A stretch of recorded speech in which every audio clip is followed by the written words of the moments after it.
So we are on 9.B, inverse trig functions.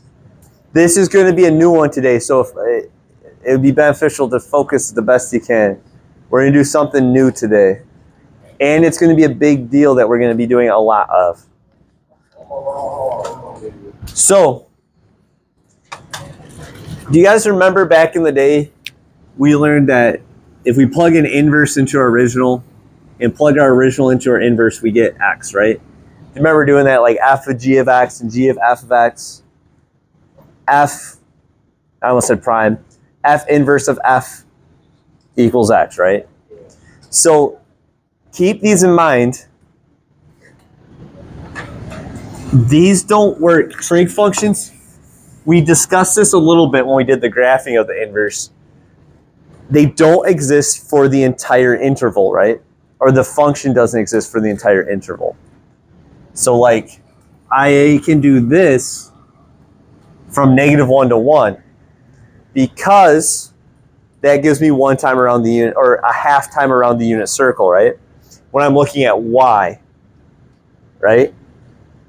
Because I go from 1 to -1, right? Just like sine inverse of sine of x only exists from -pi/2 to pi/2, because again, that is half of the unit circle, right? Half of the unit circle, half of the unit circle. Why does tangent work for all reals for the tan inverse? Because what's my domain on that beast? Yeah, it's all real. And then this one only works from -2 to positive, or positive root, positive pi/2. Because again, we're restricting that. We can't have the infinite cases. Now, do I think this is going to be a big deal coming up on things? I hope not, because that's a lot to memorize. My advice to you is just use your intuition. All right, it's just like going fishing. Listen to the remix edition. This knowledge is not fiction. All right, I'm sorry. Let's see what this means. Ooh, it is a little tricky. Let's do some examples. All right. So I'm going to do sine inverse of sine of 2 pi/3. So what is sine of 2 pi/3? Where is 2 pi/3? Right there, right? I should fill this back out. So it's cosine sine. So what is sine of 2 pi/3?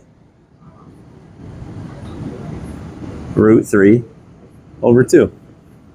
Okay? Oh, oopsie. So now what's sine inverse of that going to be?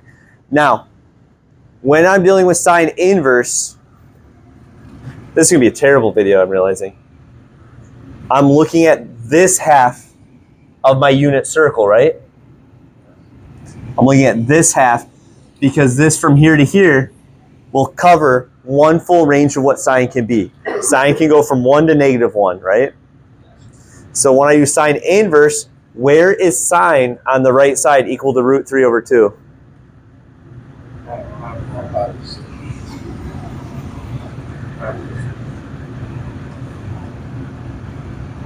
Remember, sine is your y. So where is sine √3/2?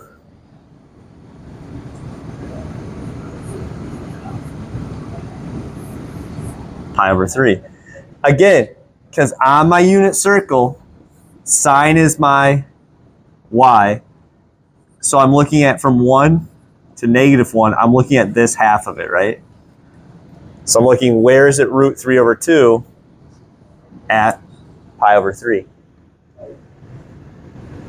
So now some of you might be saying, wait a second, Mr. Twilliger, but that didn't equal the same thing. But that's because we have to restrict the domain. So we're finding out, like, in the OG, where would it be? That felt bad. So this wasn't in the interval, though.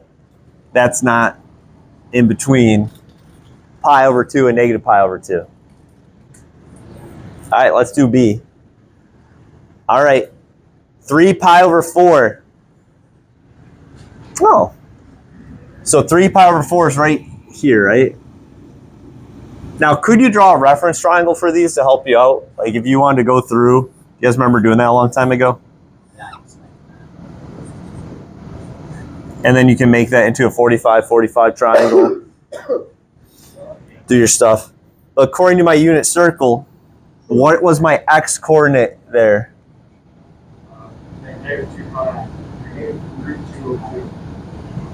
Yep, negative because it's the x. The unit circle. I should probably fill out that unit circle and help you guys out. Or honestly, if you have your note packet, I'd pull out your unit circle when you do this section to use it to look at it. Or write a new one. Or print off. Maybe I'll print off a new one for you guys. For money. Oh, for no money. All right. Now, where is cosine equal to negative root 2 over 2? Now, with cosine, I want to get every range of values that cosine can have. So for cosine, I'm not looking at this side, right? I'm looking at that. Do you guys know what I'm saying? Because cosine's my x. And from here to here gives me every cosine value. So where does it equal negative root 2 over 2? At 3 pi over 4.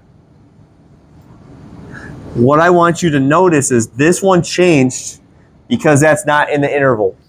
That's not in the half circle. This one didn't change because it is in it. It's going to end up equaling itself. Yeah. I'm just showing the inverse doesn't work how you think it's going to work. Because if you plug in your calculator, it's going to give you that answer. Or that answer, right? It doesn't give you... Like if you plug that in your calculator, you'll get pi over 3. Okay? Hi.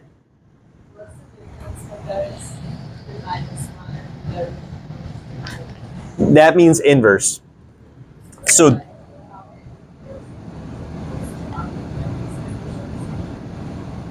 I couldn't hear anything you said. I'm under a giant fan. But this says what angle gives me that value for sine.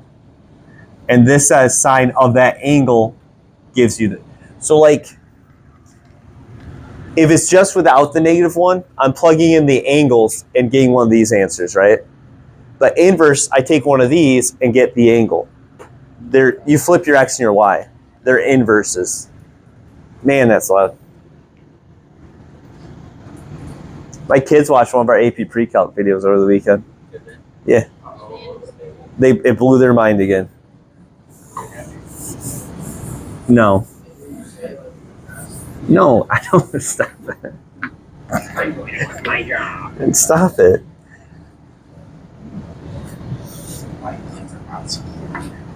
All right. We're 7 pi over 6.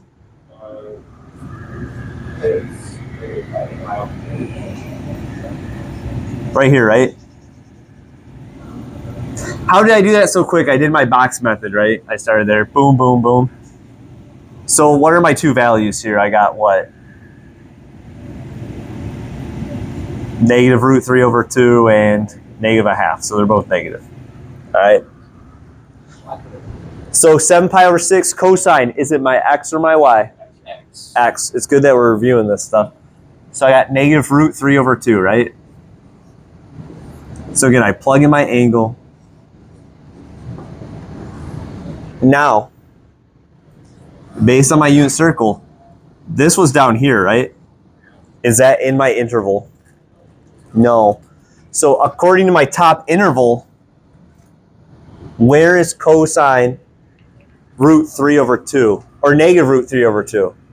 Right here, right? And what's that value? 5 pi over 6.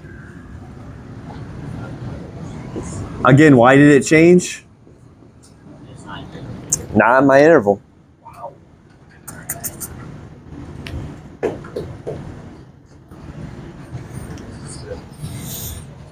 This, yes.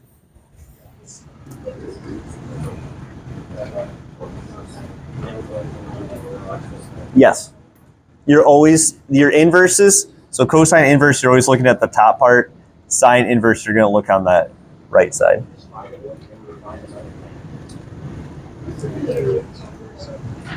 You guys are loving this. All right.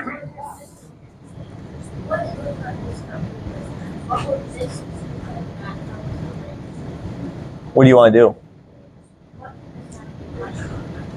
Oh, this? Anything in physics. Absolutely anything in physics.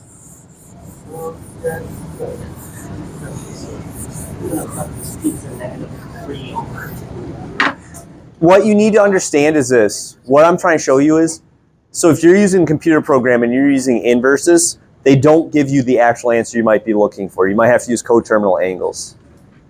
So, no, physics, motion, rockets, forensics for like car accidents. No, it's actually, honestly, in my math career, I've used so much of this stuff. Trig is the number one thing I've used. Especially when I got my physics master's, it was all trig. All right, let's do this one. I'm going to do it a little bit differently, though. We're going to do it with, I'm going to show you how to use a reference triangle if you forget your unit circle day of. Sound good? So let's say you forget how to do trig. And you're like, oh no, Mamma Mia, Mr. Twiller, I forgot everything. And I'm yelling at you guys. So I'm finding cosine of sine inverse of -1/2. Now, could I go through and use my unit circle and say, where is sine inverse of -1/2? And I look on it, and it's right here. And I find my angle, and then I plug that into cosine of it. Or I just look at what's my x-coordinate, right? In fact, y'all should know if sine is 1/2, cosine is going to be √3/2. Because you guys memorize your unit circle, those two go together, right? 1/2 and √3/2. But let's say you didn't. Let's say you didn't. I'm going to give you a backup way to do this. So where is sine -1/2? So remember, sine is my y, so it means I'm going to go down -1/2, and I'm going to have some triangle there, right? I'm going to draw on my reference triangle.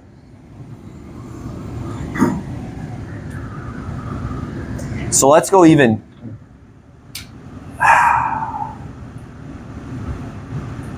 Do you guys want to do this like it's a unit circle, or do you want to avoid fractions? All right, let's do the easier way. Let's do, what is sine? It's been a long time since we've done this. Sine is opposite of hypotenuse, right?